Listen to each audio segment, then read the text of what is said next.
Chapter I. Jonathan Harker's Journal. Kept in shorthand. 3 May Bistritz. Left Munich at 8:35 p.m. on 1st May, arriving at Vienna early next morning. Should have arrived at 6:46, but train was an hour late. Budapest seems a wonderful place from the glimpse which I got of it from the train, and the little I could walk through the streets. I feared to go very far from the station, as we had arrived late and would start as near the correct time as possible. The impression I had was that we were leaving the west and entering the east, the most western of splendid bridges over the Danube, which is here of noble width and depth, took us among the traditions of Turkish rule. We left in pretty good time, and came after nightfall to Klausenburg. Here I stopped for the night at the Hotel Real. I had for dinner, or rather supper, a chicken done up some way with red pepper, which was very good but thirsty. Mem, get recipe for Mina, I asked the waiter, and he said it was called paprika hendel, and that, as it was a national dish, I should be able to get it anywhere along the Carpathians. I found my smattering of German very useful here. Indeed, I don't know how I should be able to get on without it. Having had some time at my disposal when in London, I had visited the British Museum and made search among the books and maps in the library. Regarding Transylvania, it had struck me that some foreknowledge of the country could hardly fail to have some importance in dealing with a nobleman of that country. I find that the district he named is in the extreme east of the country, just on the borders of 3 states, Transylvania, Moldavia, and Bukovina, in the midst of the Carpathian Mountains, one of the wildest and least known portions of Europe. I was not able to light on any map or work giving the exact locality of the Castle Dracula, as there are no maps of this country as yet to compare with our own Ordnance Survey maps, but I found that Bistritz, the post town named by Count Dracula, is a fairly well-known place. I shall enter here some of my notes, as they may refresh my memory when I talk over my travels with Mina. In the population of Transylvania, there are 4 distinct nationalities: Saxons in the south, and mixed with them the Walaches, who are the descendants of the Dacians, Magyars in the west, and Shiklis in the east and north. I am going among the latter, who claim to be descended from Attila and the Huns. This may be so, for when the Magyars conquered the country in the 11th century, they found the Huns settled in it. I read that every known superstition in the world is gathered into the horseshoe of the Carpathians, as if it were the center of some sort of imaginative whirlpool. If so, my stay may be very interesting. Mem, I must ask the Count all about them. I did not sleep well, though my bed was comfortable enough, for I had all sorts of queer dreams. There was a dog howling all night under my window, which may have had something to do with it, or it may have been the paprika, for I had to drink up all the water in my carafe, and was still thirsty. Towards morning I slept and was wakened by the continuous knocking at my door, so I guess I must have been sleeping soundly then. I had for breakfast more paprika and a sort of porridge of maize flour, which they said was mammaliga, an eggplant stuffed with forcemeat. Very excellent dish, which they call implatata.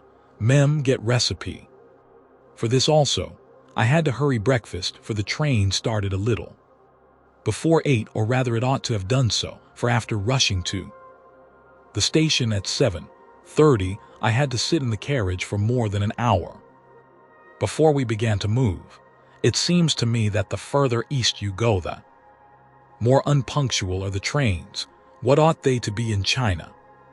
All day long, we seemed to dawdle through a country which was full of beauty of every kind. Sometimes we saw little towns or castles on the top of steep hills, such as we see in old missals. Sometimes we ran by rivers and streams which seemed from the wide stony margin on each side. Of them to be subject to great floods, it takes a lot of water and running strong to sweep the outside edge of a river clear. At every station there were groups of people, sometimes crowds and in all sorts of attire. Some of them were just like the peasants at home or those I saw coming through France and Germany, with short jackets and round hats and homemade trousers, but others were very picturesque. The women looked pretty except when you got near them, but they were very clumsy. About the waist, they had all full white sleeves of some kind or other, and most of them had big belts with a lot of strips of something fluttering from them like the dresses in a ballet, but of course there were petticoats under them. The strangest figures we saw were the Slovaks, who were more barbarian than the rest, with their big cowboy hats, great baggy dirty white trousers, white linen shirts, and enormous heavy leather belts nearly a foot wide, all studded over with brass nails. They wore high boots with their trousers tucked into them and had long black hair and heavy black mustaches. They are very picturesque but do not look prepossessing. On the stage they would be set down at once as some old oriental band of brigands.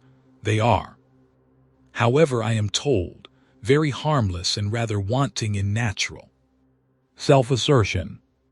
It was on the dark side of twilight when we got to Bistritz, which is a very interesting old place, being practically on the frontier, for the Borgo Pass leads from it into Bukovina. It has had a very stormy existence, and it certainly shows marks of it. 50 years ago a series of great fires took place, which made terrible havoc on 5 separate occasions.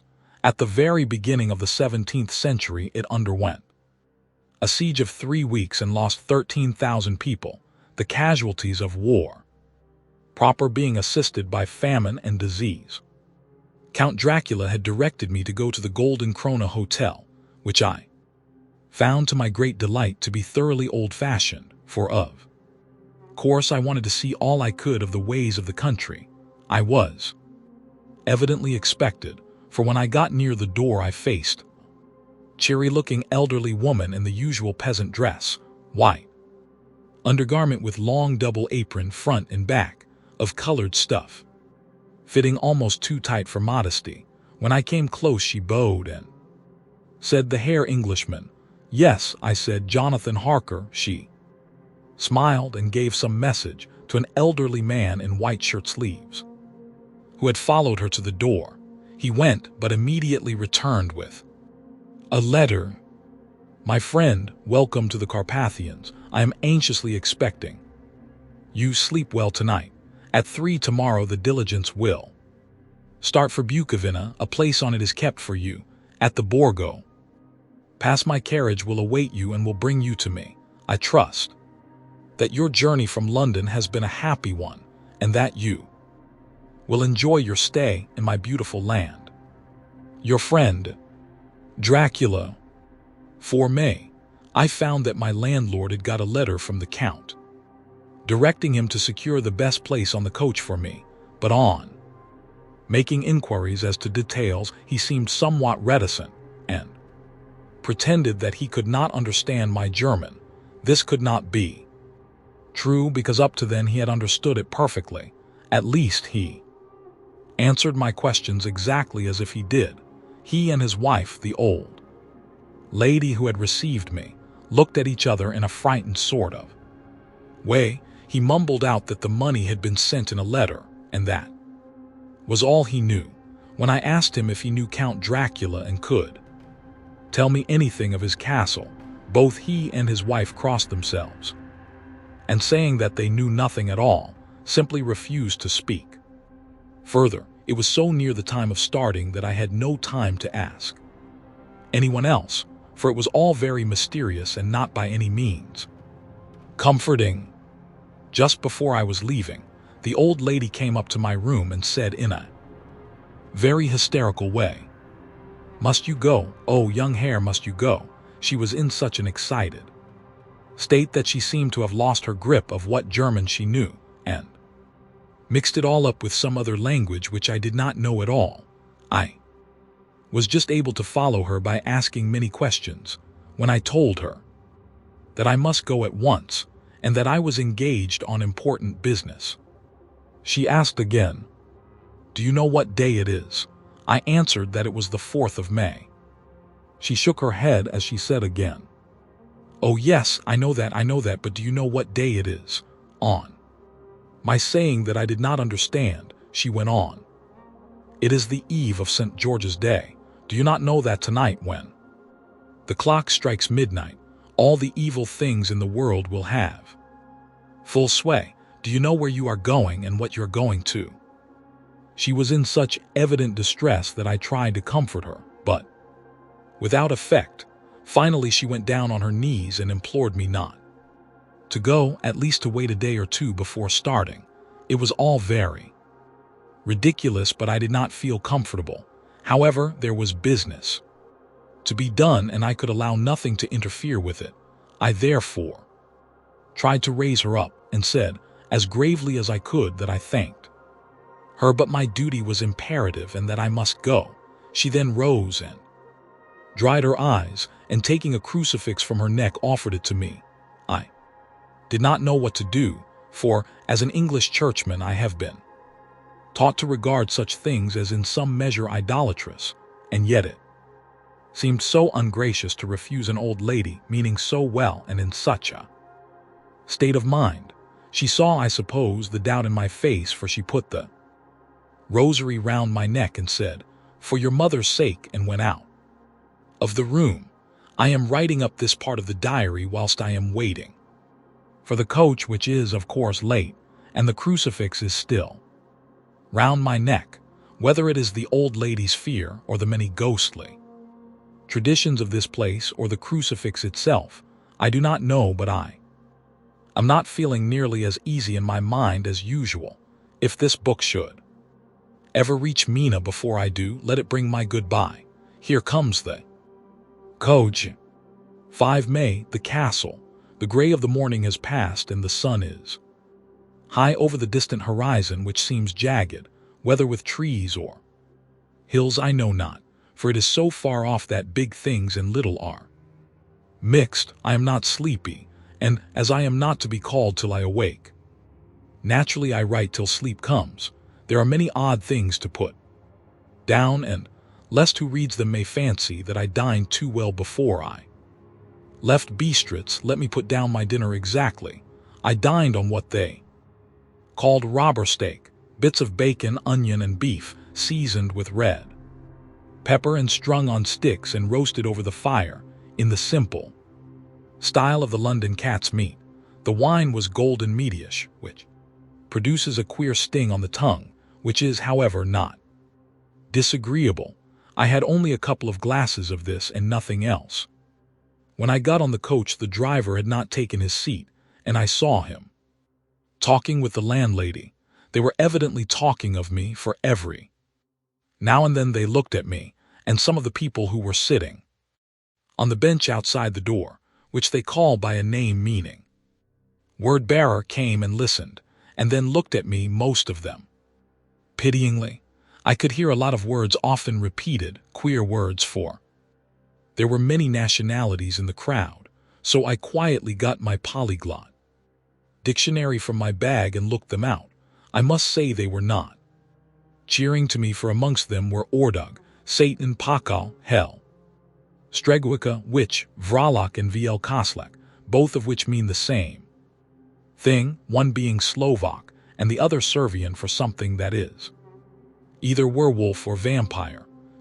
I must ask the Count about these superstitions.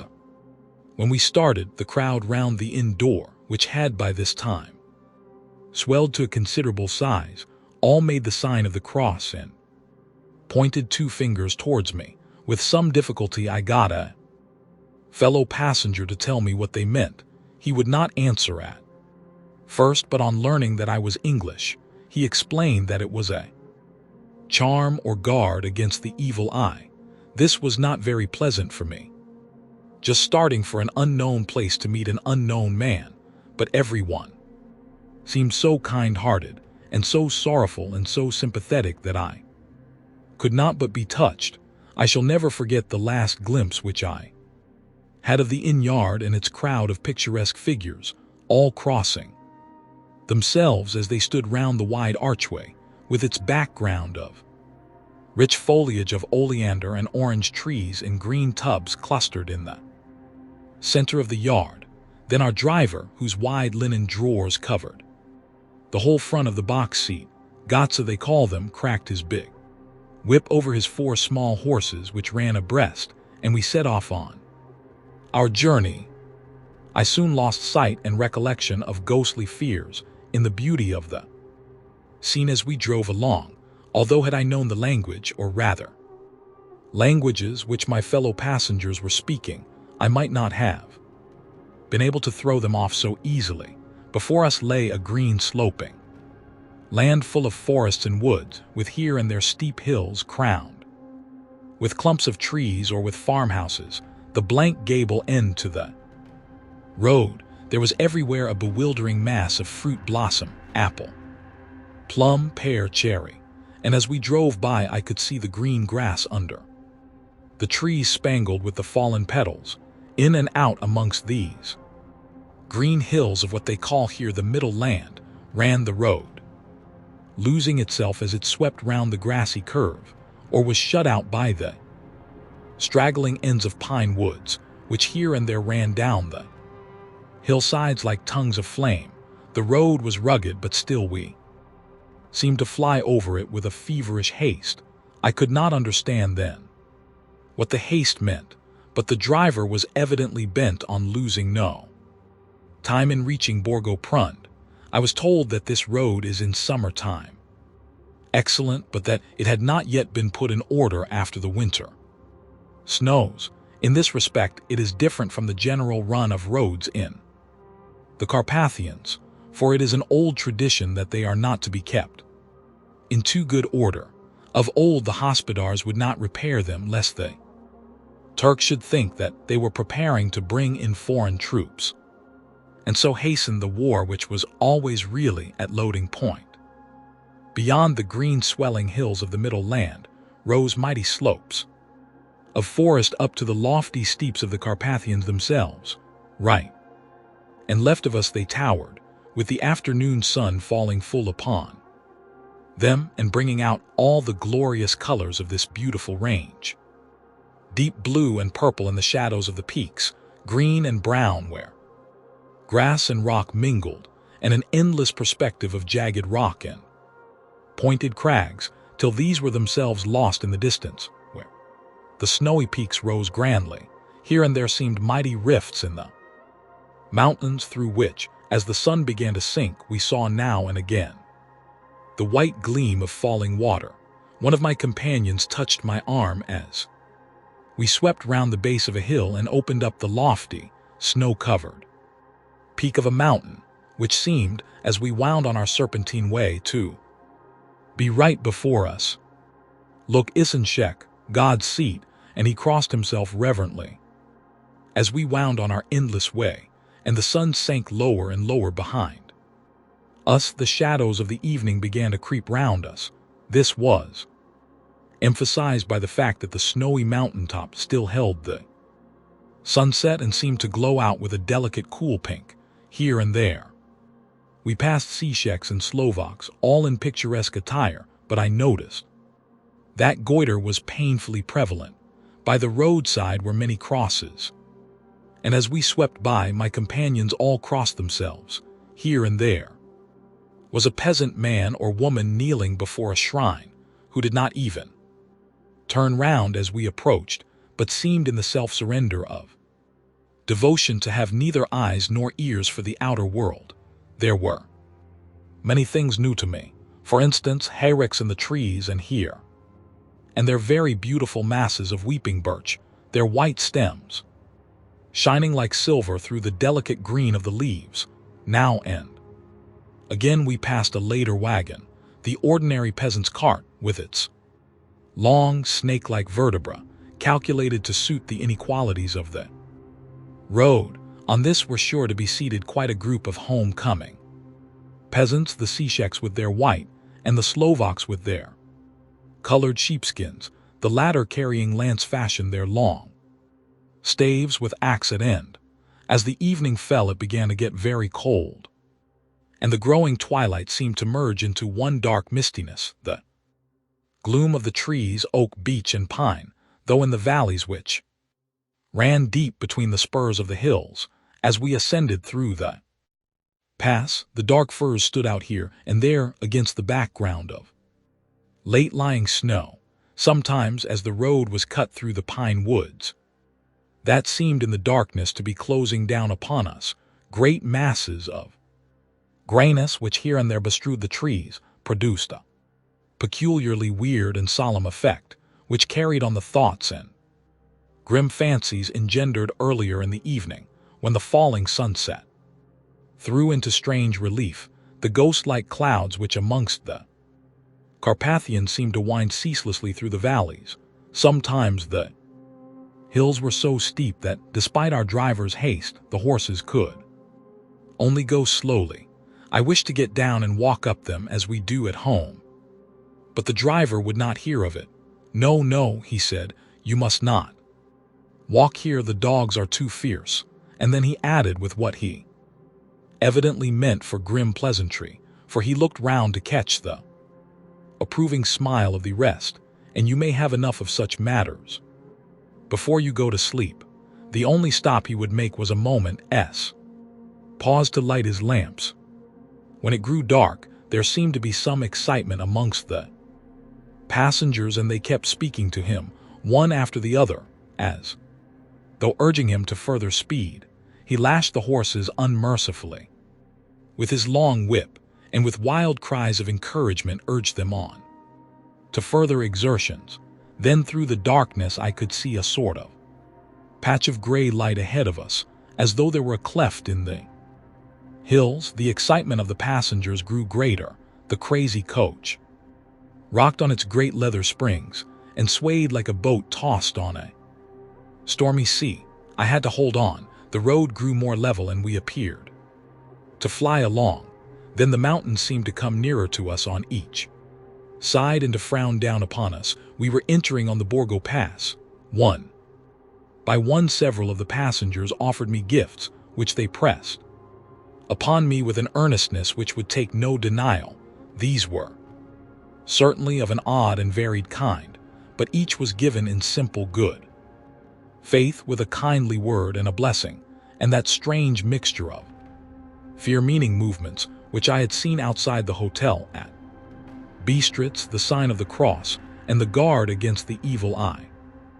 Then, as we flew along, the driver leaned forward, and on each side the passengers, craning over the edge of the coach, peered eagerly into the darkness. It was evident that something very exciting was either happening or expected, but though I asked each passenger, no one would give me the slightest explanation.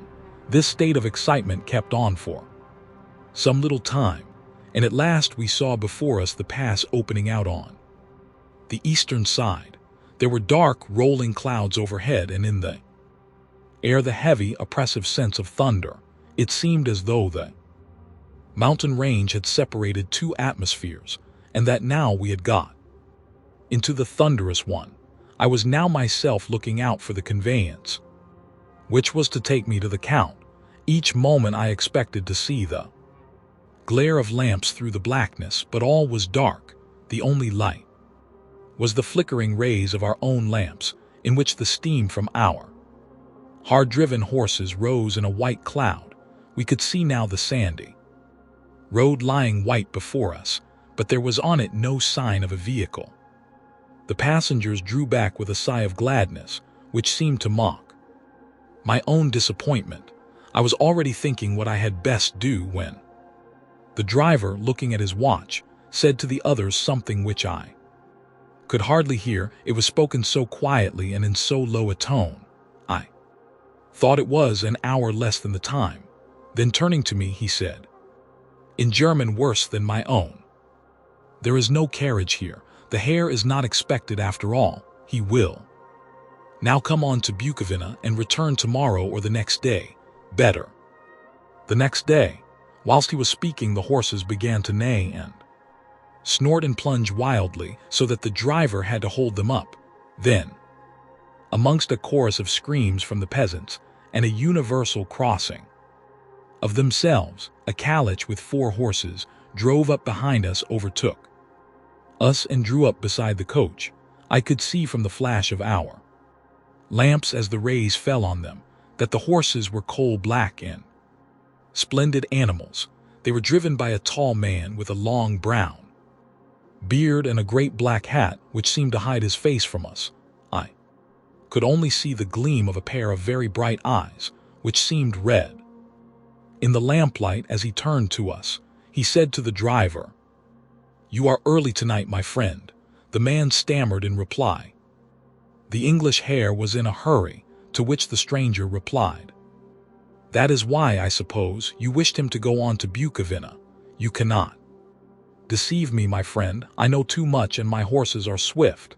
As he spoke, he smiled, and the lamplight fell on a hard-looking mouth with very red lips and sharp-looking teeth as white as ivory. One of my companions whispered to another the line from Berger's Lenore: "Den die Toten reiten schnell," for the dead travel fast. The strange driver evidently heard the words, for he looked up with a gleaming smile. The passenger turned his face away at the same time, putting out his 2 fingers and crossing himself.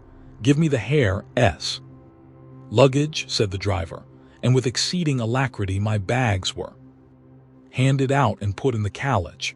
Then I descended from the side of the coach as the caliche was close alongside, the driver helping me with a hand which caught my arm in a grip of steel. His strength must have been prodigious. Without a word he shook his reins, the horses turned, and we swept into the darkness of the pass. As I looked back, I saw the steam from the horses of the coach by the light of the lamps, and projected against it the figures of my late companions crossing themselves. Then the driver cracked his whip and called to his horses, and off they swept on their way to Bukovina. As they sank into the darkness, I felt a strange chill, and a lonely feeling came over me, but a cloak was thrown over my shoulders and a rug across my knees, and the driver said in excellent German, "The night is chill, Mainherr, and my master the Count bade me take all care of you. There is a flask of Slivovitz, the plum brandy of the country, underneath the seat if you should require it." I did not take any, but it was a comfort to know it was there all the same. I felt a little strangely and not a little frightened. I think had there been any alternative I should have taken it, instead of prosecuting that unknown night journey. The carriage went at a hard pace straight along. Then we made a complete turn and went along another straight road. It seemed to me that we were simply going over and over the same ground again, and so I took note of some salient point and found that this was so. I would have liked to have asked the driver what this all meant, but I really feared to do so, for I thought that, placed as I was, any protest would have had no effect in case there had been an intention to delay. By and by, however, as I was curious to know how time was passing, I struck a match, and by its flame looked at my watch. It was within a few minutes of midnight. This gave me a sort of shock, for I suppose the general superstition about midnight was increased by my recent experiences. I waited with a sick feeling of suspense. Then a dog began to howl somewhere in a farmhouse far down the road. Long, agonized wailing as if from fear. The sound was taken up by another dog, and then another and another, till borne on the wind which now sighed softly through the pass, a wild howling began which seemed to come from all over the country, as far as the imagination could grasp it through the gloom of the night. At the first howl the horses began to strain and rear, but the driver spoke to them soothingly, and they quieted down, but shivered and sweated as though after a runaway from sudden fright. Then far off in the distance, from the mountains on each side of us, began a louder and a sharper howling, that of wolves, which affected both the horses and myself in the same way, for I was minded to jump from the calich and run, whilst they reared again and plunged madly, so that the driver had to use all his great strength to keep them from bolting. In a few minutes, however, my own ears got accustomed to the sound, and the horses so far became quiet that the driver was able to descend and to stand before them. He petted and soothed them and whispered something in their ears, as I have heard of horse tamers doing, and with extraordinary effect, for under his caresses they became quite manageable again, though they still trembled.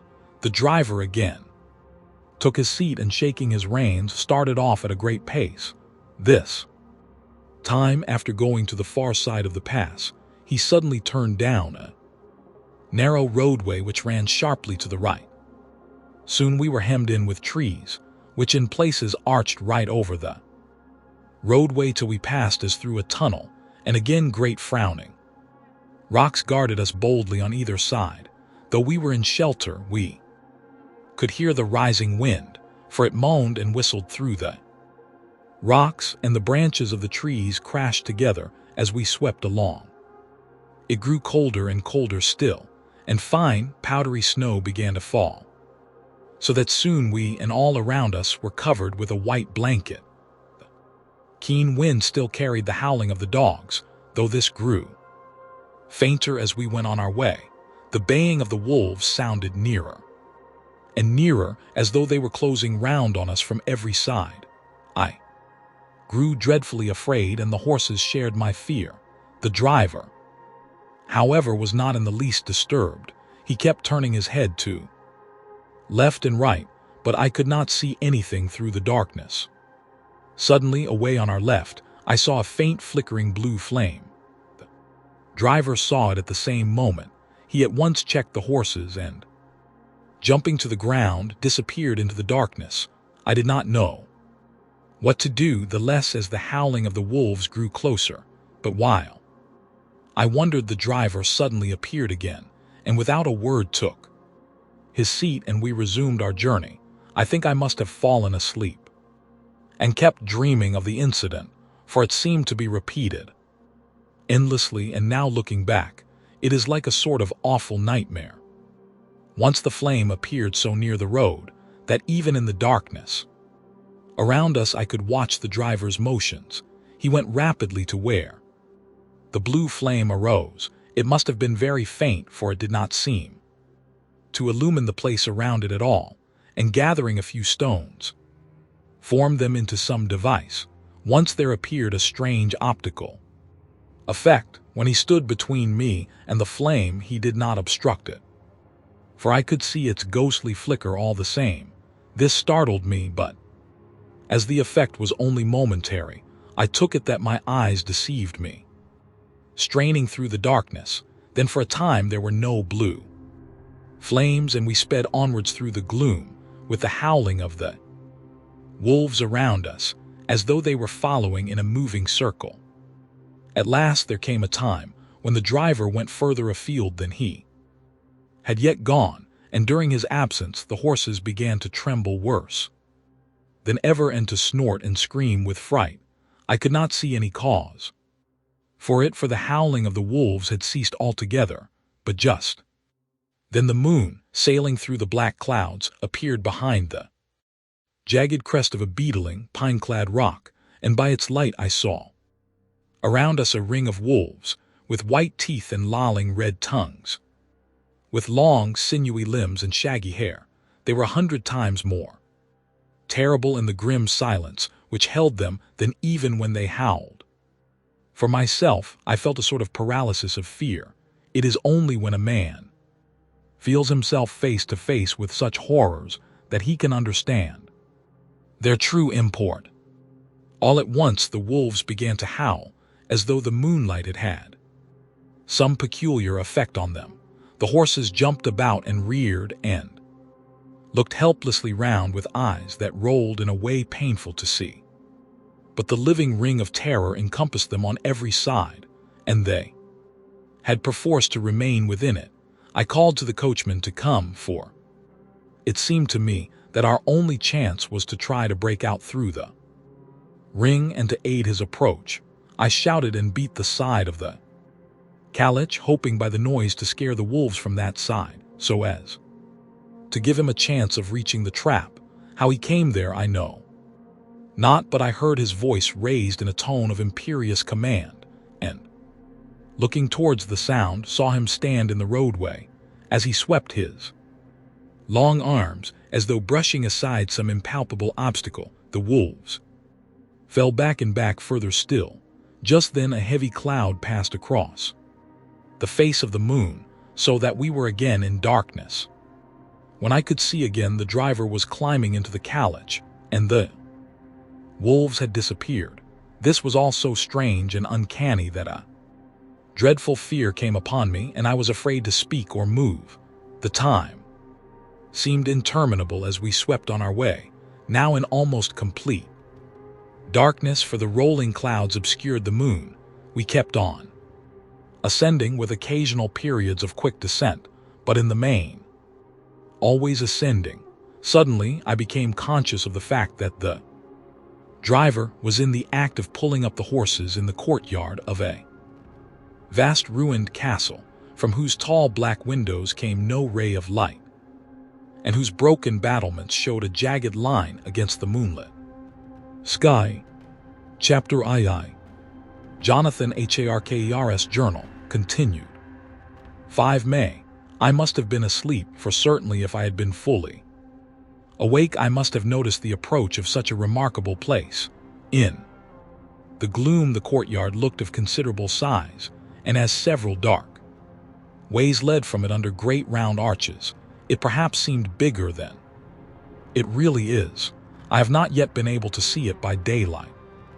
When the calich stopped, the driver jumped down and held out his hand to assist me to alight. Again I could not but notice his prodigious strength. His hand actually seemed like a steel vice that could have crushed mine if he had chosen. Then he took out my traps and placed them on the ground beside me as I stood close to a great door, old and studded with large iron nails, and set in a projecting doorway. Massive stone. I could see even in the dim light that the stone was massively carved, but that the carving had been much worn by time and weather. As I stood, the driver jumped again into his seat and shook the reins. The horses started forward, and trap and all disappeared down one of the dark openings. I stood in silence where I was, for I did not know what to do. Of bell or knocker there was no sign. Through these frowning walls and dark window openings, it was not likely that my voice could penetrate. The time I waited seemed endless, and I felt doubts and fears crowding upon me. What sort of place had I come to, and among what kind of people? What sort of grim adventure was it on which I had embarked? Was this a customary incident in the life of a solicitor's clerk sent out to explain the purchase of a London estate to a foreigner? Solicitor's clerk, Mina would not like that. Solicitor, for just before leaving London I got word that my examination was successful, and I am now a full-blown solicitor. I began to rub my eyes and pinch myself to see if I were awake. It all seemed like a horrible nightmare to me, and I expected that I should suddenly awake and find myself at home with the dawn struggling in through the windows, as I had now and again felt in the morning after a day of overwork. But my flesh answered the pinching test, and my eyes were not to be deceived. I was indeed awake, and among the Carpathians. All I could do now was to be patient and to wait the coming of the morning. Just as I had come to this conclusion, I heard a heavy step approaching behind the great door, and saw through the chinks the gleam of a coming light. Then there was the sound of rattling chains and the clanking of massive bolts drawn back. A key was turned with the loud grating noise of long disuse, and the great door swung back. Within stood a tall old man, clean-shaven save for a long white mustache and clad in black from head to foot, without a single speck of color about him anywhere. He held in his hand an antique silver lamp in which the flame burned without chimney or globe of any kind, throwing long quivering shadows as it flickered in the draught of the open door. The old man motioned me in with his right hand with a courtly gesture, saying in excellent English, but with a strange intonation, "Welcome to my house. Enter freely and of your own will." He made no motion of stepping to meet me, but stood like a statue as though his gesture of welcome had fixed him into stone. The instant, however, that I had stepped over the threshold, he moved impulsively forward and, holding out his hand, grasped mine with a strength which made me wince, an effect which was not lessened by the fact that it seemed as cold as ice, more like the hand of a dead than a living man. Again he said, "Welcome to my house. Come freely, go safely, and leave something of the happiness you bring." The strength of the handshake was so much akin to that which I had noticed in the driver, whose face I had not seen, that for a moment I doubted if it were not the same person to whom I was speaking. So to make sure, I said interrogatively, "Count Dracula?" He bowed in a courtly way as he replied, "I am Dracula, and I bid you welcome, Mr. Harker, to my house. Come in. The night air is chill, and you must need to eat and rest." As he was speaking, he put the lamp on a bracket on the wall, and stepping out, took my luggage. He had carried it in before I could forestall him. I protested, but he insisted, "Nay, sir, you are my guest. It is late and my people are not available. Let me see to your comfort myself."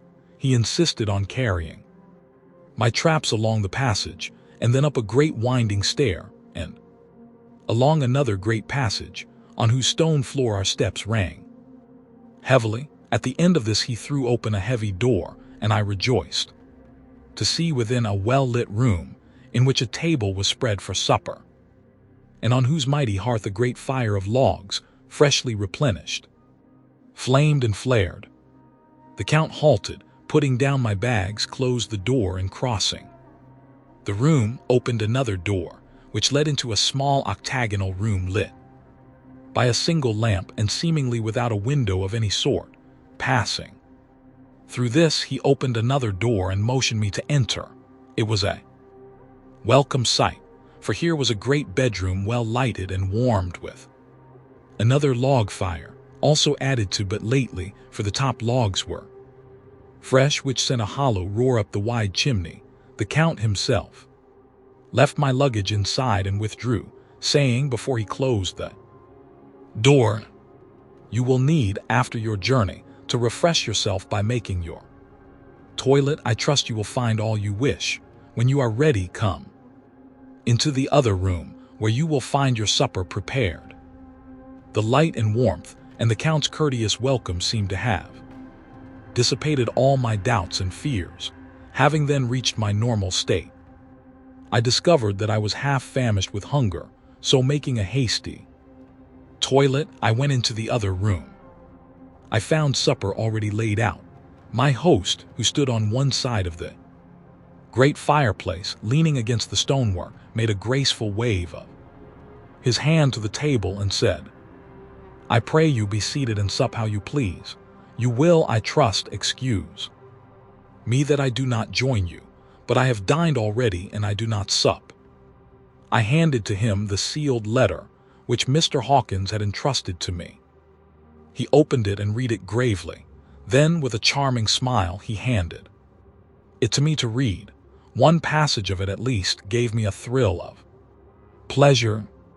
"I must regret that an attack of gout, from which malady I am a constant sufferer, forbids absolutely any traveling on my part for some time to come, but I am happy to say I can send a sufficient substitute, one in whom I have every possible confidence. He is a young man, full of energy and talent in his own way, and of a very faithful disposition. He is discreet and silent, and has grown into manhood in my service. He shall Be ready to attend on you when you will during his stay, and shall take your instructions in all matters. The Count himself came forward and took off the cover of a dish, and I fell to at once on an excellent roast chicken, this with some cheese, and a salad and a bottle of old Tokay, of which I had 2 glasses, was my supper. During the time I was eating it, the Count asked me many questions as to my journey, and I told him by degrees all I had experienced. By this time I had finished my supper, and by my host's desire had drawn up a chair by the fire and begun to smoke a cigar which he offered me, at the same time excusing himself that he did not smoke. I had now an opportunity of observing him, and found him of a very marked physiognomy. His face was a very strong aquiline, with high bridge of the thin nose and peculiarly arched nostrils, with lofty domed forehead, and hair growing scantily round the temples but profusely elsewhere. His eyebrows were very massive, almost meeting over the nose, and with bushy hair that seemed to curl in its own profusion. The mouth, so far as I could see it under the heavy mustache, was fixed and rather cruel-looking, with peculiarly sharp white teeth. These protruded over the lips, whose remarkable ruddiness showed astonishing vitality in a man of his years. For the rest, his ears were pale and at the tops extremely pointed. The chin was broad and strong, and the cheeks firm, though thin. The general effect was one of extraordinary pallor. Hitherto I had noticed the backs of his hands, as they lay on his knees in the firelight, and they had seemed rather white and fine, but seeing them now close to me, I could not but notice that they were rather coarse, broad, with squat fingers. Strange to say, there were hairs in the center of the palm. The nails were long and fine and cut to a sharp point. As the Count leaned over me and his hands touched me, I could not repress a shudder. It may have been that his breath was rank, but a horrible feeling of nausea came over me, which, do what I would, I could not conceal. The Count, evidently noticing it, drew back, and with a grim sort of smile, which showed more than he had yet done his protuberant teeth, sat himself down again on his own side of the fireplace. We were both silent for a while, and as I looked towards the window, I saw the first dim streak of the coming dawn. There seemed a strange stillness over everything, but as I listened, I heard, as if from down below in the valley, the howling of many wolves. The Count's eyes gleamed, and he said, "Listen to them, the children of the night. What music they make!" Seeing, I suppose, some expression in my face strange to him, he added, "Ah, sir, you dwellers in the city cannot enter into the feelings of the hunter." Then he rose and said, "But you must be tired. Your bedroom is all ready, and tomorrow you shall sleep as late as you will. I have to be away till the afternoon. So sleep well and dream well." With a courteous bow, he opened for me himself the door to the octagonal room, and I entered my bedroom. I am all in a sea of wonders. I doubt, I fear, I think strange things, which I dare not confess to my own soul. God keep me, if only for the sake of those dear to me. 7 May. It is again early morning, but I have rested and enjoyed the last 24 hours.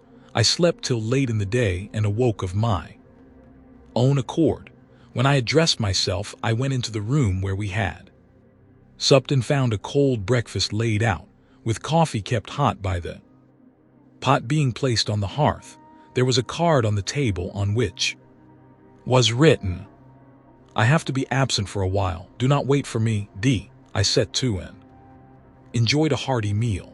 When I had done, I looked for a bell so that I might let the servants know I had finished, but I could not find one.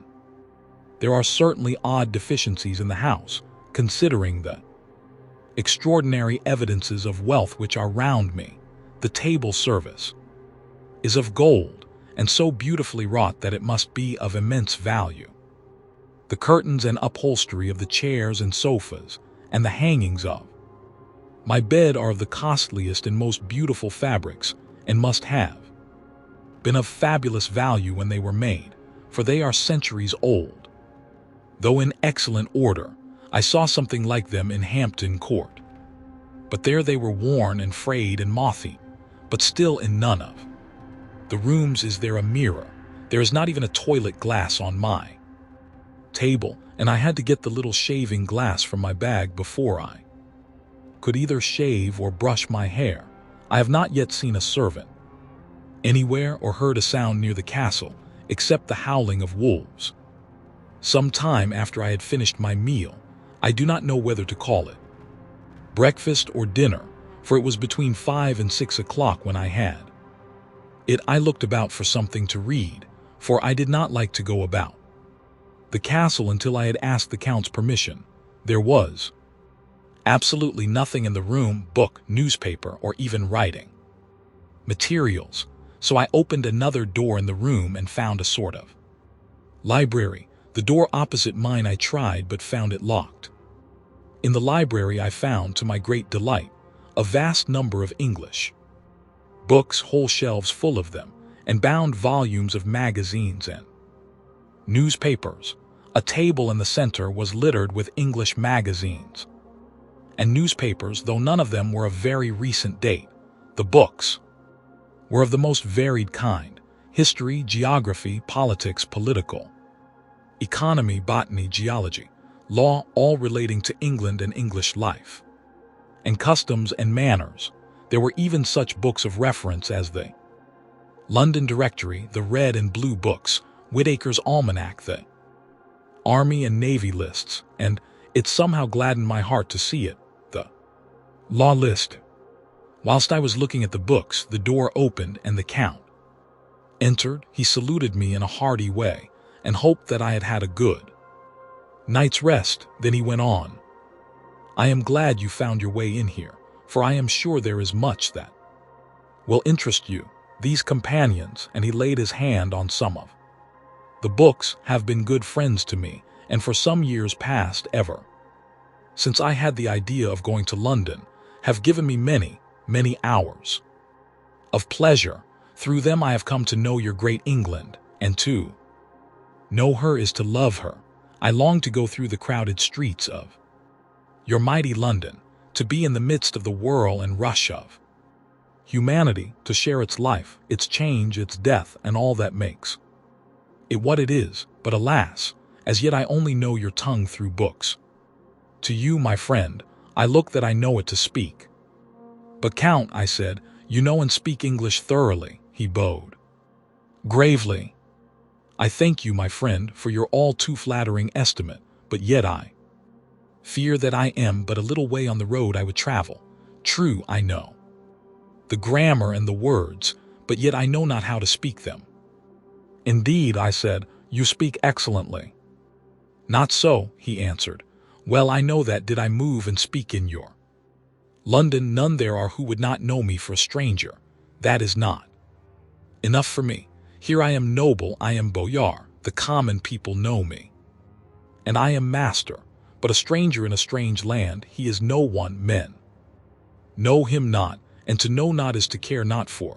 I am content if I am like the rest, so that no man stops if he see me, or pause in his speaking if he hear my words. Ha ha, a stranger, I have been so long master that I would be master still, or at least that none other should be master of me. You come to me not alone as agent of my friend Peter Hawkins of Exeter, to tell me all about my new estate in London. You shall, I trust, rest here with me a while, so that by our talking I may learn the English intonation, and I would that you tell me when I make error, even of the smallest, in my speaking. I am sorry that I had to be away so long today, but you will, I know, forgive one who has so many important affairs in hand." Of course I said all I could about being willing, and asked if I might come into that room when I chose. He answered, "Yes, certainly," and added, "You may go anywhere you wish in the castle, except where the doors are." Locked where of course you will not wish to go. There is reason that. All things are as they are, and did you see with my eyes and know with my knowledge you would perhaps better understand. I said I was sure of this, and then he went on. We are in Transylvania, and Transylvania is not England. Our ways are not your ways, and there shall be to you many strange things. Nay, from what you have told me of your experiences already, you know something of what strange things there may be. This led to much conversation, and as it was evident that he wanted to talk, if only for talking's sake, I asked him many questions regarding things that had already happened to me or come within my notice. Sometimes he sheered off the subject or turned the conversation by, pretending not to understand, but generally he answered all I asked most frankly. Then as time went on and I had got somewhat bolder, I asked him of some of the strange things of the preceding night, as for instance, why the coachman went to the places where he had seen the blue flames. He then explained to me that it was commonly believed that on a certain night of the year, last night in fact, when all evil spirits are supposed to have unchecked sway, a blue flame is seen over any place where treasure has been concealed. That treasure has been hidden, he went on. In the region through which you came last night, there can be but little doubt, for it was the ground fought over for centuries by the Wallachian, the Saxon, and the Turk. Why, there is hardly a foot of soil in all this region that has not been enriched by the blood of men, patriots or invaders. In old days there were stirring times when the Austrian and the Hungarian came up in hordes, and the patriots went out to meet them, men and women, the aged and the children too, and waited their coming on the rocks above the passes, that they might sweep destruction on them with their artificial avalanches. When the invader was triumphant, he found but little, for whatever there was had been sheltered in the friendly soil. But how, said I, can it have remained so long undiscovered when there is a sure index to it, if men will but take the trouble to look? The Count smiled, and as his lips ran back over his gums, the long, sharp canine teeth showed out strangely. He answered, because your peasant is at heart a coward and a fool. Those flames only appear on one night, and on that night no man of this land will, if he can help it, stir without his doors. And dear sir, even if he did, he would not know what to do. Why, even the peasant that you tell me of, who marked the place of the flame, would not know where to look in daylight, even for his own work. Even you would not, I dare be sworn, be able to find these places again. There you are right, I said. I know no more than the dead where even to look for them. Then we drifted into other matters. Come, he said at last, tell me of London and of the house which you have procured for me. With an apology for my remissness, I went into my own room to get the papers from my bag. Whilst I was placing them in order, I heard a rattling of china and silver in the next room, and as I passed through, noticed that the table had been cleared and the lamp lit, for it was by this time deep into the dark. The lamps were also lit in the study or library, and I found the Count lying on the sofa, reading, of all things in the world, an English Bradshaw's Guide. When I came in, he cleared the books and papers from the table, and with him I went into plans and deeds and figures of all sorts. He was interested in everything and asked me a myriad questions about the place and its surroundings. He clearly had studied beforehand all he could get on the subject of the neighborhood, for he evidently at the end knew very much more than I did. When I remarked this, he answered, well, but my friend, is it not needful that I should, when I go there? I shall be all alone, and my friend Harker, Jonathan, nay, pardon me, I fall into my country's habit of putting your patronymic first. My friend Jonathan Harker will not be by my side to correct and aid me. He will be in Exeter, miles away, probably working at papers of the law with my Other friend Peter Hawkins, so. We went thoroughly into the business of the purchase of the estate at Purfleet when I had told him the facts and got his signature to the necessary papers, and had written a letter with them ready to post to Mr. Hawkins. He began to ask me how I had come across so suitable place. I read to him the notes which I had made at the time, and which I inscribe here. At Purfleet, on a by road, I came across just such a place as seemed to be required, and where was displayed a dilapidated notice that the place was for sale. It is surrounded by a high wall of ancient structure, built of heavy stones, and has not been repaired for a large number of years. The closed gates are of heavy old oak and iron, all eaten with rust. The estate is called Carfax, no doubt a corruption of the old quarter face, as the house is four-sided, agreeing with the cardinal points of the compass. It contains in all some 20 acres, quite surrounded by the solid stone wall above mentioned. There are many trees on it which make it in places gloomy, and there is a deep, dark-looking pond or small lake, evidently fed by some springs, as the water is clear and flows away in a fair-sized stream. The house is very large and of all periods back, I should say, to medieval times, for one part is of stone, immensely thick, with only a few windows high up and heavily barred with iron. It looks like part of a keep, and is close to an old chapel or church. I could not enter it, as I had not the key of the door leading to it from the house, but I have taken with my Kodak views of it from various points. The house has been added to, but in a very straggling way, and I can only guess at the amount of ground it covers, which must be very great. There are but few houses close at hand, one being a very large house only recently added to, and formed into a private lunatic asylum. It is not, however, visible from the grounds. When I had finished, he said, "I am glad that it is old and big. I myself am of an old family, and to live in a new house would kill me. A house cannot be made habitable in a day, and after all, how few days go to make up a century. I rejoice also that there is a chapel of old times. We Transylvanian nobles love not to think that our bones may lie amongst the common dead. I seek not gaiety nor mirth, not the bright voluptuousness of much sunshine and sparkling waters which please the young and gay. I am no longer young, and my heart, through weary years of mourning over the dead, is not attuned to mirth. Moreover, the walls of my castle are broken, the shadows are many, and the wind breathes cold through the broken battlements and casements. I love the shade and the shadow, and would be alone with my thoughts when I may.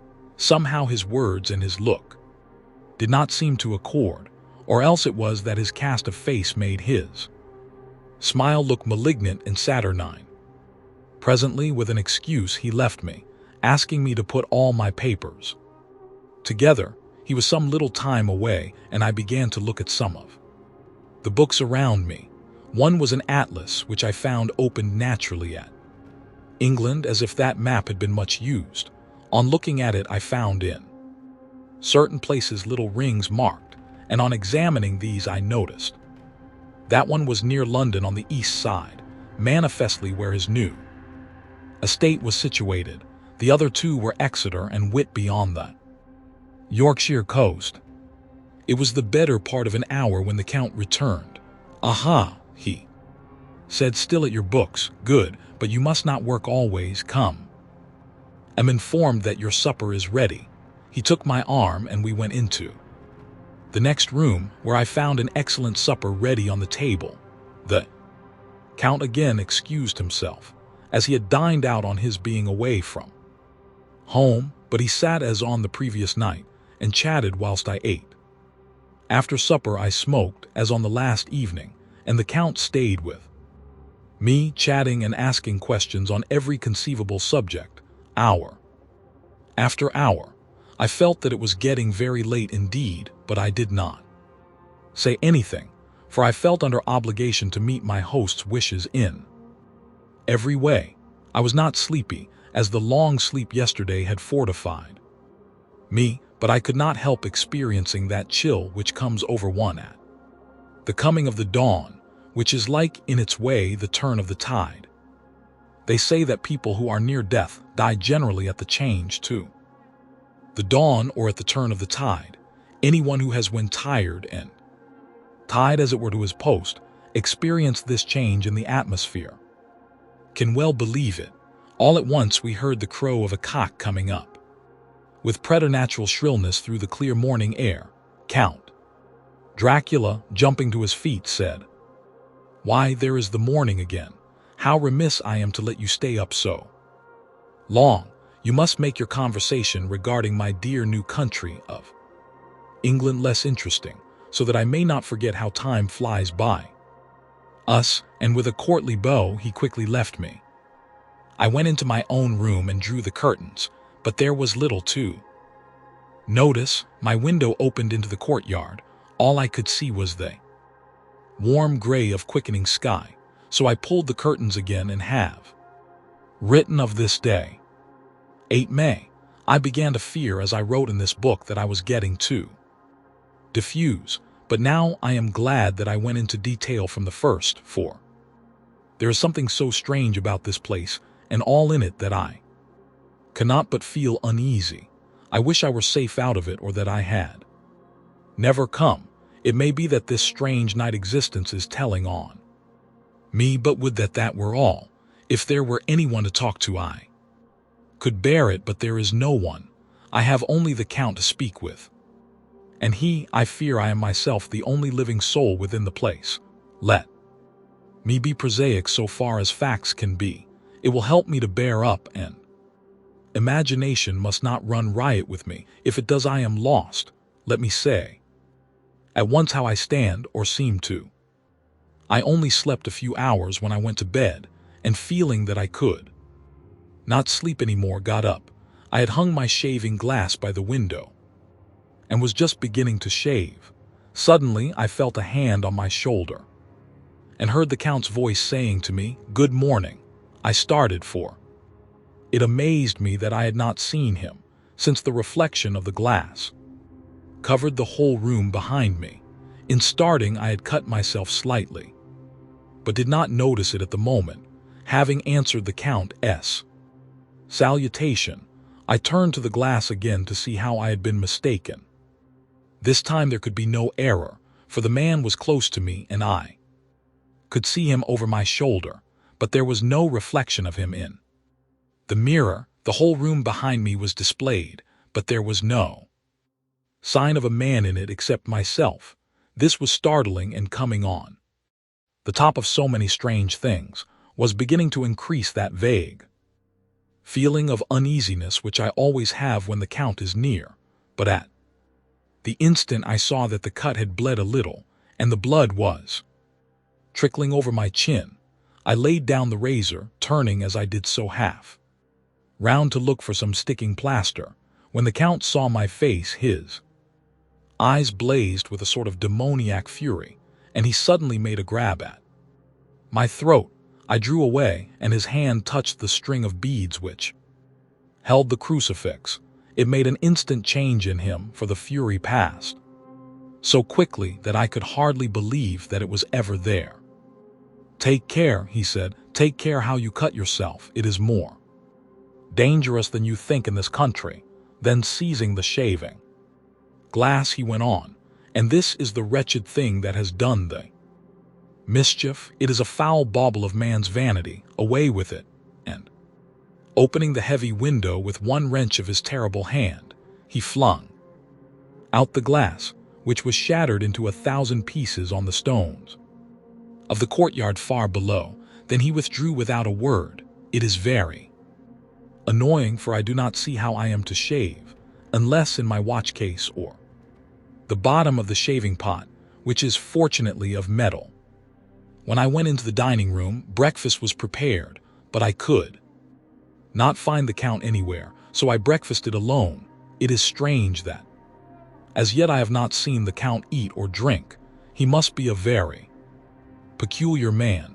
After breakfast, I did a little exploring in the castle. I went out on the stairs and found a room looking towards the south. The view was magnificent, and from where I stood there was every opportunity of seeing it. The castle is on the very edge of a terrible precipice. Stone falling from the window would fall 1,000 feet without touching anything. As far as the eye can reach is a sea of green tree tops with occasionally a deep rift where there is a chasm here and there are silver threads where the rivers wind in deep gorges through the forests. But I am not in heart to describe beauty, for when I had seen the view I explored further. Doors everywhere, and all locked in, bolted. In no place save from the windows in the castle walls is there an available exit. The castle is a veritable prison, and I am a prisoner. Chapter III. Jonathan Harker's journal continued. When I found that I was a prisoner, a sort of wild feeling came over me. I rushed up and down the stairs, trying every door and peering out of every window I could find, but after a little the conviction of my helplessness overpowered all other feelings. When I look back after a few hours, I think I must have been mad for the time, for I behaved much as a rat does in a trap. When, however, the conviction had come to me that I was helpless, I sat down quietly as I have ever done anything in my life, and began to think over what was best to be done. I am thinking still, and as yet have come to no definite conclusion. Of one thing only am I certain, that it is no use making my ideas known to the Count. He knows well that I am imprisoned, and as he has done it himself and has doubtless his own motives for it, he would only deceive me if I trusted him fully with the facts. So far as I can see, my only plan will be to keep my knowledge and my fears to myself, and my eyes open. I know, either being deceived like a baby by my own fears, or else I am in desperate straits, and if the latter be so, I need and shall need all my brains to get through. I had hardly come to this conclusion when I heard the great door below shut and knew that the Count had returned. He did not come at once into the library, so I went cautiously to my own room and found him making the bed.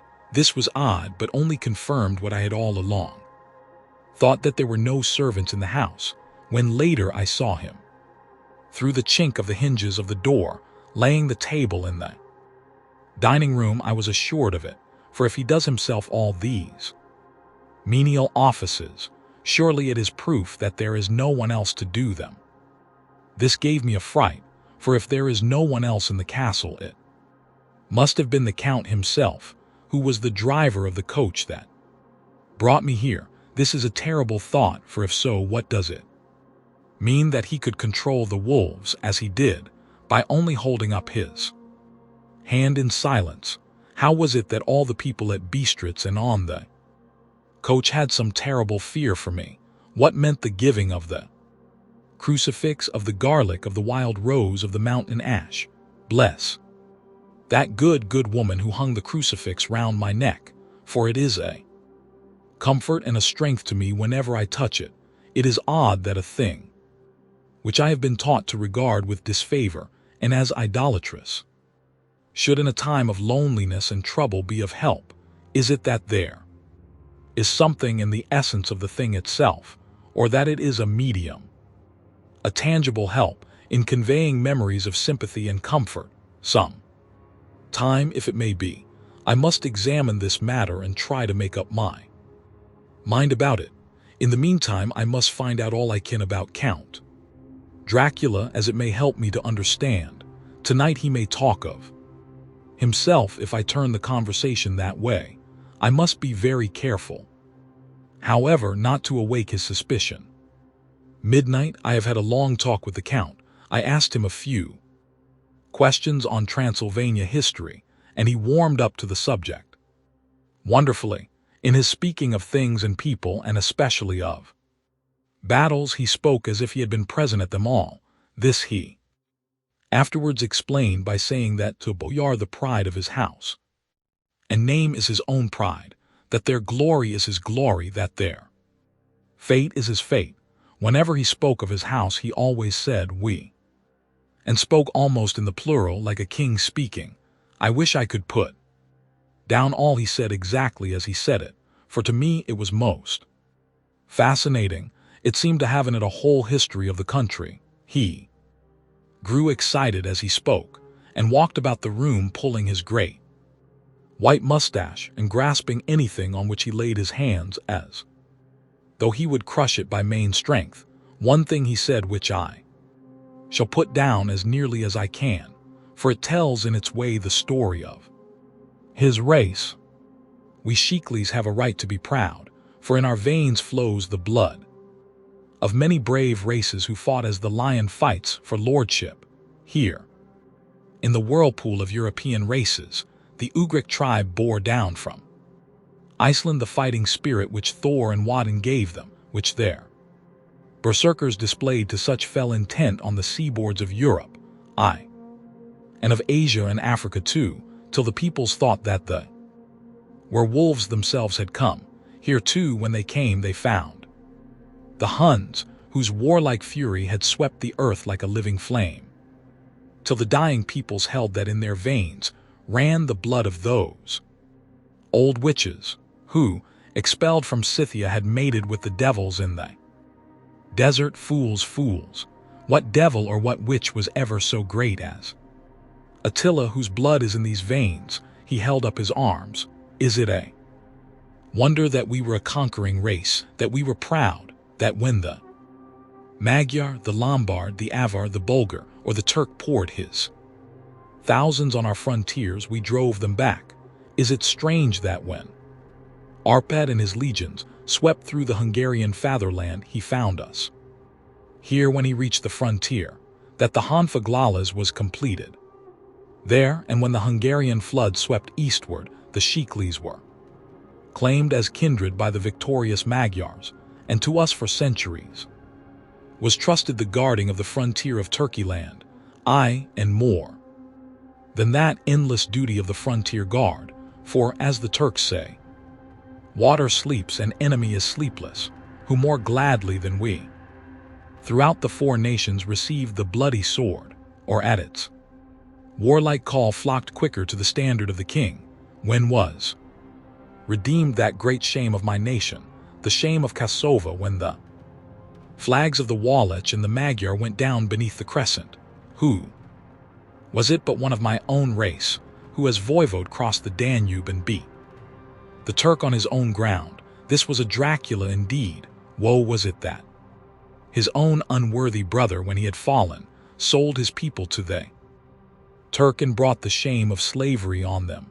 Was it not this Dracula, indeed, who inspired that other of his race, who in a later age again and again brought his forces over the great river into Turkeyland, who, when he was beaten back, came again and again and again, though he had to come alone from the bloody field where his troops were being slaughtered, since he knew that he alone could ultimately triumph? They said that he thought only of himself. Bah, what good are peasants without a leader? Where ends the war without a brain and heart to conduct it? Again, when, after the Battle of Mohawks, we threw off the Hungarian yoke, we of the Dracula blood were amongst their leaders, for our spirit would not brook that we were not free. Ah, young sir, the Shiklis and the Dracula, as their heart's blood, their brains, and their swords, can boast a record that mushroom growths like the Habsburgs and the Romanovs can never reach. The warlike days are over. Blood is too precious a thing in these days of dishonorable peace, and the glories of the great races are as a tale that is told. It was by this time close on morning, and we went to bed. This diary seems horribly like the beginning of the Arabian Nights, for everything has to break off at cockcrow, or like the ghost of Hamlet's father. 12 May. Let me begin with facts, bare meager facts verified by Books and figures, and of which there can be no doubt. I must not confuse them with experiences which will have to rest on my own observation or my memory of them. Last evening when the Count came from his room, he began by asking me questions on legal matters and on the doing of certain kinds of business. I had spent the day wearily over books and, simply to keep my mind occupied, went over some of the matters I had been examining at Lincoln's Inn. There was a certain method in the Count's inquiries, so I shall try to put them down in sequence. The knowledge may somehow or sometime be useful to me. First, he asked if a man in England might have 2 solicitors or more. I told him he might have a dozen if he wished, but that it would not be wise to have more than 1 solicitor engaged in one transaction, as only one could act at a time, and that to change would be certain to militate against his interest. He seemed thoroughly to understand and went on to ask if there would be any practical difficulty in having one man to attend, say, to banking, and another to look after shipping in case local help were needed in a place far from the home of the banking solicitor. I asked him to explain more fully so that I might not by any chance mislead him, so he said, "I shall illustrate.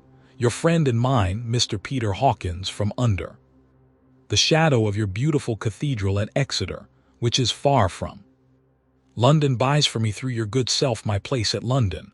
Good. Now, here let me say frankly, lest you should think it strange that I have sought the services of one so far off from London instead of someone resident there, that my motive was that no local interest might be served save my wish only, and as one of London residents might, perhaps, have some purpose of himself or friend to serve, I went thus afield to seek my agent, whose labor should be only to my interest. Now suppose I, who have much of affairs, wish to ship goods, say, to Newcastle or Durham or Harwich or Dover, might it not be that it could with more ease be done by consigning to one in these ports? I answered that certainly it would be most easy, but that we solicitors had a system of agency one for the other, so that local work could be done locally on instruction from any solicitor, so that the client, simply placing himself in the hands of one man, could have his wishes carried out by him without further trouble. But, said he, I could be at liberty to direct myself. Is it not so? Of course, I replied, and such is often done by men of business who do not like the whole of their affairs to be known by any one person. Good, he said, and then went on to ask about the means of making consignments and the forms to be gone through, and of all sorts of difficulties which might arise, but by forethought could be guarded against. I explained all these things to him to the best of my ability, and he certainly left me under the impression that he would have made a wonderful solicitor, for there was nothing that he did not think of or foresee. For a man who was never in the country and who did not evidently do much in the way of business, his knowledge and acumen were wonderful. When he had satisfied himself on these points of which he had spoken, and I had verified all as well as I could by the books available, he suddenly stood up and said, Have you written since your first letter to our friend Mr. Peter Hawkins, or to any other? It was with some bitterness in my heart that I answered that I had not, that as yet I had not seen any opportunity of sending letters to anybody. Then write now, my young friend, he said, laying a heavy hand on my shoulder, write to our friend and to any other, and say, if it will please you, that you shall stay with me until a month from now. Do you wish me to stay so long? I asked, for my heart grew cold at the thought. I desire it much. Nay, I will take no refusal when your master, employer, what you will, engage that someone should come on his behalf. It was understood that my needs only were to be consulted. I have not stinted, is it not so? What could I do but bow acceptance? It was Mr. Hawkins's interest, not mine, and I had to think of him, not myself. And besides, while Count Dracula was speaking, there was that in his eyes and in his bearing which made me remember that I was a prisoner, and that if I wished it I could have no choice. The Count saw his victory in my bow and his mastery in the trouble of my face, for he began at once to use them, but in his own smooth, resistless way. I pray you, my good young friend, that you will not discourse of things other than business in your letters. It will doubtless please your friends to know that you are well, and that you look forward to getting home to them, is it not so? As he spoke, he handed me 3 sheets of note paper and 3 envelopes. They were all of the thinnest foreign post, and looking at them, then at him, and noticing his quiet smile, with the sharp canine teeth lying over the red underlip, I understood, as well as if he had spoken, that I should be careful what I wrote, for he would be able to read it. So I determined to write only formal notes now, but to write fully to Mr. Hawkins in secret, and also to Mina, for to her I could write in shorthand, which would puzzle the Count if he did see it. When I had written my 2 letters, I sat quiet, reading a book, whilst the Count wrote several notes, referring as he wrote them to some books on his table.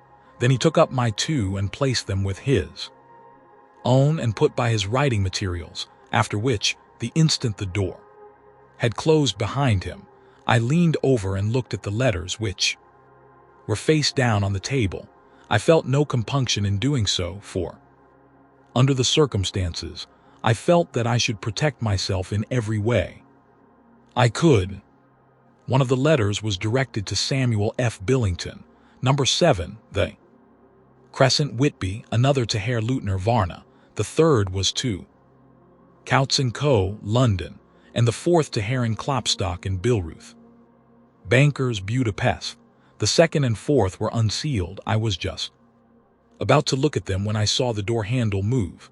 I sank back in my seat, having just had time to replace the letters as they had been and to resume my book before the Count, holding still another letter in his hand, entered the room.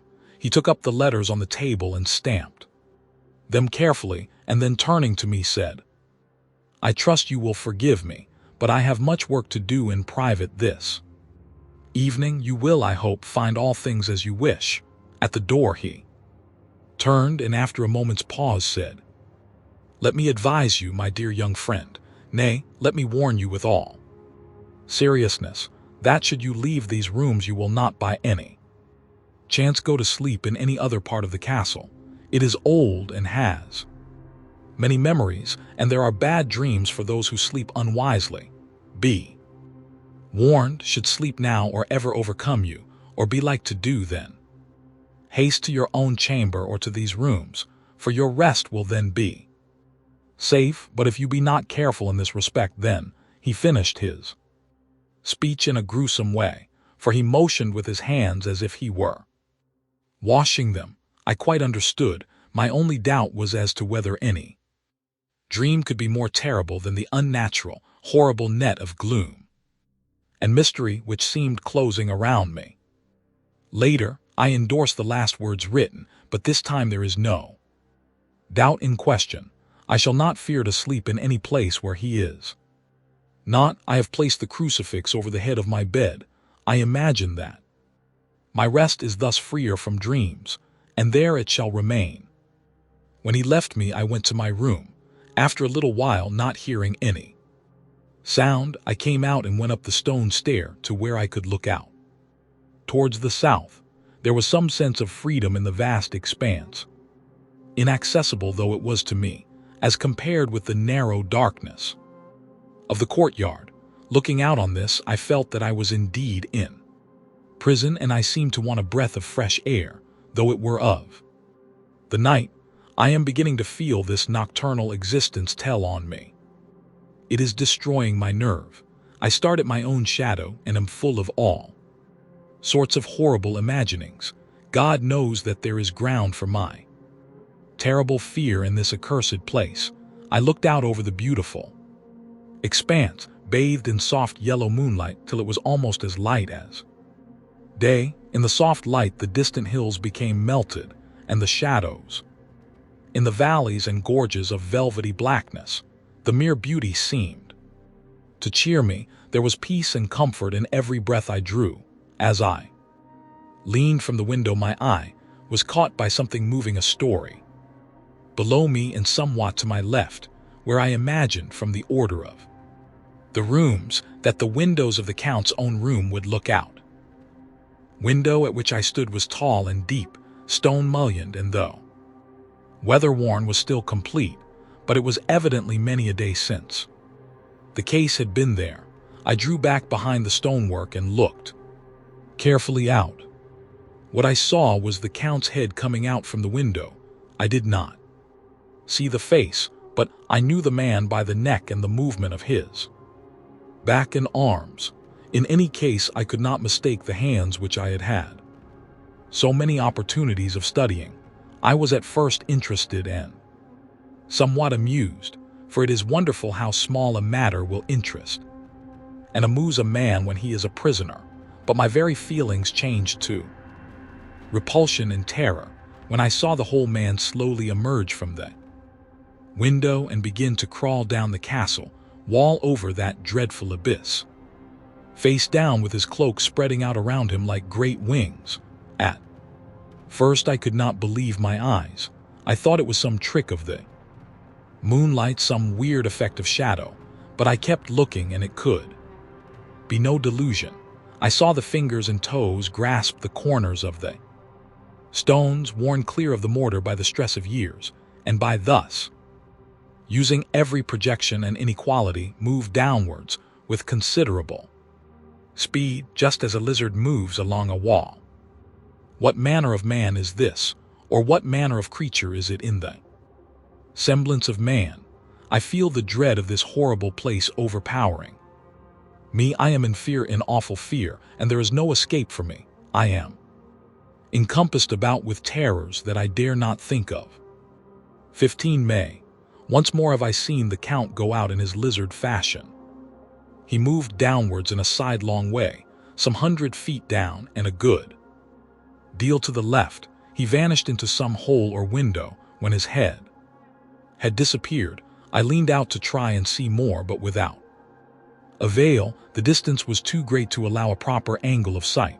I knew he had left the castle now, and thought to use the opportunity to explore more than I had dared to do as yet. I went back to the room and, taking a lamp, tried all the doors. They were all locked as I had expected, and the locks were comparatively new. But I went down the stone stairs to the hall where I had entered originally.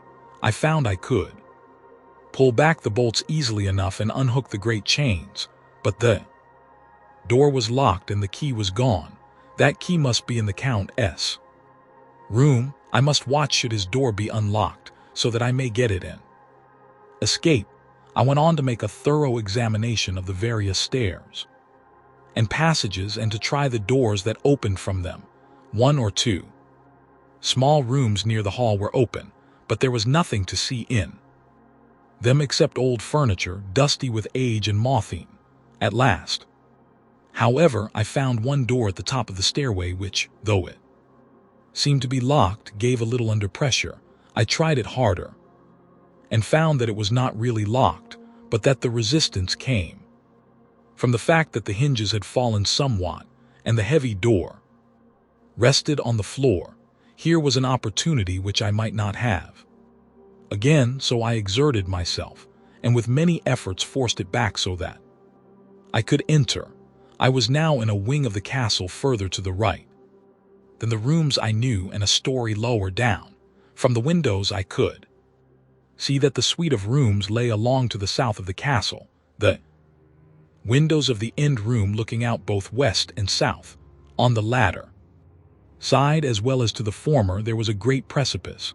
The castle was built on the corner of a great rock, so that on 3 sides it was quite impregnable, and great windows were placed here where sling or bow or culverin could not reach, and consequently light and comfort. Impossible to a position which had to be guarded or secured. To the west was a great valley, and then, rising far away, great jagged mountain fastnesses rising peak on peak, the sheer rock studded with mountain ash and thorn, whose roots clung in cracks and crevices and crannies of the stone. This was evidently the portion of the castle occupied by the ladies in bygone days, for the furniture had more air of comfort than any I had seen.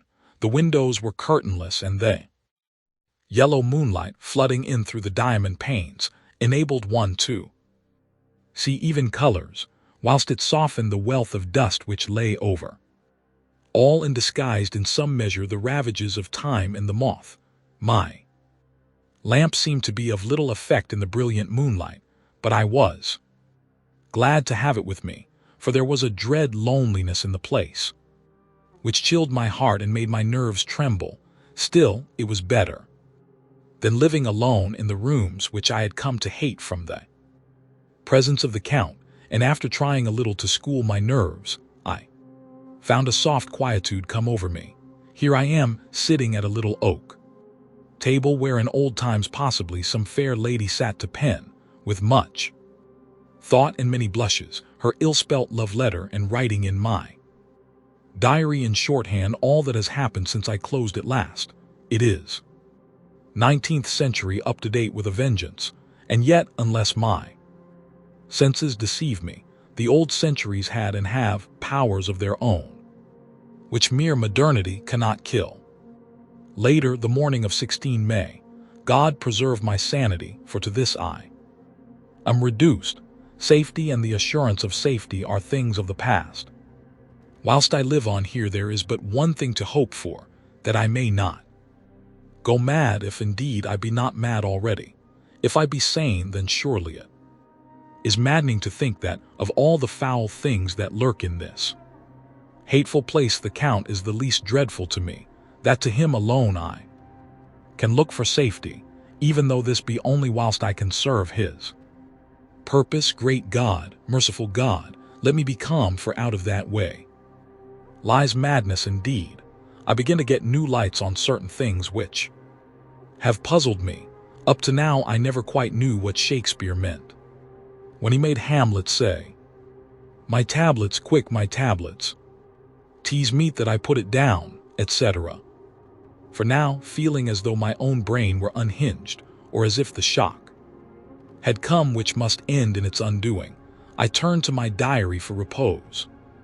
The habit of entering accurately must help to soothe me. The Count's mysterious warning frightened me at the time.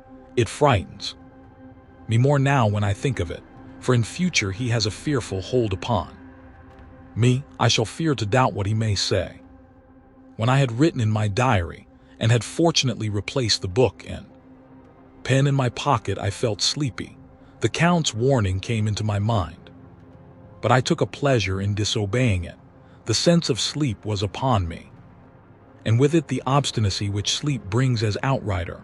The soft moonlight soothed, and the wide expanse without gave a sense of freedom, which refreshed me. I determined not to return tonight to the gloom-haunted rooms, but to sleep here, where of old ladies had sat and sung and lived sweet lives, whilst their gentle breasts were sad for their menfolk away in the midst of remorseless wars. I drew a great couch out of its place near the corner, so that as I lay I could look at the lovely view to east and south, and unthinking of and uncaring for the dust, composed myself for sleep. I suppose I must have fallen asleep. I hope so, but I fear, for all that followed was startlingly real, so real that now, sitting here in the broad, full sunlight of the morning, I cannot in the least believe that it was all sleep. I was not alone. The room was the same, unchanged in any way since I came into it. I could see along the floor in the brilliant moonlight my own footsteps marked where I had disturbed the long accumulation of dust. In the moonlight opposite me were three young women, ladies by their dress and manner. I thought at the time that I must be dreaming. when I saw them, for though the moonlight was behind them, they threw no shadow on the floor. They came close to me and looked at me for some time and then whispered together. Two were dark and had high aquiline noses like the Count, and great dark piercing eyes that seemed to be almost red when contrasted with the pale yellow moon. The other was fair as can be, with great wavy masses of golden hair and eyes like pale sapphires. I seemed somehow to know her face and to know it in connection with some dreamy fear, but I could not recollect at the moment how or where. All three had brilliant white teeth that shone like pearls against the ruby of their voluptuous lips. There was something about them that made me uneasy, some longing and at the same time some deadly fear. I felt in my heart a wicked, burning desire that they would kiss me with those red lips. It is not good to note this down, lest some day it should meet Mina's eyes and cause her pain, but it is the truth. They whispered together, and then they all three laughed, such a silvery, musical laugh, but as hard as though the sound never could have come through the softness of human lips. It was like the intolerable, tingling sweetness of water glasses when played on by a cunning hand. The fair girl shook her head coquettishly, and the other two urged her on. One said, "Go on, you are first and we shall follow. Yours is the right to begin," the other added. "He is young and strong, there are kisses for us all." I lay quiet, looking out under my eyelashes in an agony of delightful anticipation. The fair girl advanced and bent over me till I could feel the movement of her breath upon me. Sweet it was in one sense, honey-sweet in scent, the same tingling through the nerves as her voice, but with a bitter, underlying the sweet, a bitter offensiveness as one smells in blood. I was afraid to raise my eyelids, but looked out and saw perfectly under the lashes. The girl went on her knees and bent over me simply gloating. There was a deliberate voluptuousness which was both thrilling and repulsive, and as she arched her neck she actually licked her lips like an animal, till I could see in the moonlight the moisture shining on the scarlet lips and on the red tongue as it lapped the white sharp teeth. Lower and lower went her head as the lips went below the range of my mouth and chin and seemed about to fasten on my throat. Then she paused, and I could hear the churning sound of her tongue as it licked her teeth and lips and could feel the hot breath on my neck. Then the skin of my throat began to tingle, as one's flesh does when the hand that is to tickle it approaches nearer. I could feel the soft, shivering touch of the lips on the supersensitive skin of my throat, and the hard dents of two sharp teeth, just touching and pausing there. I closed my eyes in a languorous ecstasy and waited with beating heart. But at that instant, another sensation swept through me as quick as lightning. I was conscious of the presence of the Count and of his being as if lapped in a storm of fury. As my eyes opened involuntarily, I saw his strong hand grasp the slender neck of the fair woman and with giant's power draw it back, the blue eyes transformed with fury, the white teeth champing with rage, and the fair cheeks blazing red with passion. But the Count, never did I imagine such wrath and fury even to the demons of the pit. His eyes were positively blazing, the red light in them was lurid, as if the flames of hellfire blazed behind them. His face was deathly pale, and the lines of it were hard like drawn wires. The thick eyebrows that met over the nose now seemed like a heaving bar of white-hot metal. With a fierce sweep of his arm he hurled the woman from him and then motioned to the others, as though he were beating them back. It was the same imperious gesture that I had seen used to the wolves, in a voice which, though low and almost in a whisper, seemed to cut through the air and then ring round the room. He said, "How dare you touch him, any of you? How dare you cast eyes on him when I had forbidden it? Back, I tell you all, this man belongs to me. Beware How you meddle with him, or you'll have to deal with me, the fair girl, with a laugh of ribald coquetry, turned to answer him. You yourself never loved, you never love, on this the other women joined, and such a mirthless, hard, soulless laughter rang through the room that it almost made me faint to hear. It seemed like the pleasure of fiends. Then the Count turned, after looking at my face attentively, and said in a soft whisper, "Yes, I too can love. You yourselves can tell it from the past, is it not so? Well, now I promise you that when I am done with him you shall kiss him at your will. Now go, go, I must awaken him, for there is work to be done." "Are we to have nothing tonight?" said one of them with a low laugh, as she pointed to the bag which he had thrown upon the floor, and which moved as though there were some living thing within it. For answer he nodded his head. One of the women jumped forward and opened it. If my ears did not deceive me, there was a gasp and a low wail, as of a half-smothered child. The women closed round, whilst I was aghast with horror, but as I looked they disappeared, and with them the dreadful bag. There was no door near them, and they could not have passed me without my noticing. They simply seemed to fade into the rays of the moonlight and pass out through the window, for I could see outside the dim, shadowy forms for a moment before they entirely faded away. Then the horror overcame me, and I sank down unconscious.